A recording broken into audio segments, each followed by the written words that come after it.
جمعيه خيريه حبيت تعاون انا الناس. اتصلت بي الماسونيه، حبوا يقدموا لي 200,000 نظاره. 200,000 نظاره. 200,000 نظاره؟ نعم، 200,000 نظاره وزعوها في كل مدارس القطر الجزائري للاطفال. عن طريق من؟ عن طريق ممثل الماسونيه في الجزائر موجود، ولكن أنا لما علمت واكتشفت بأن هؤلاء ماسونيون لم أعمل معهم. متى كان هذا؟ أيام اللي كانت الجمعية موجودة والماسونية موجودة في الجزائر، وطاري موجود، والمواقع تاعهم موجودة، وكان عندهم في شمال إفريقيا 72,000 عضو.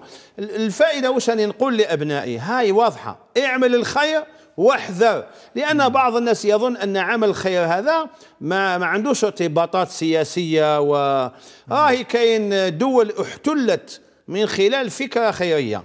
أنا عندي حقائق، عشرات شباب جاءوا إلي فرارا من هذه الماسونية التي تريد أن تلتهمهم. صيدوهم في البداية عن طريق العمل الخيري، ولكن شجعوهم أن لا يتهيكلوا في القانون.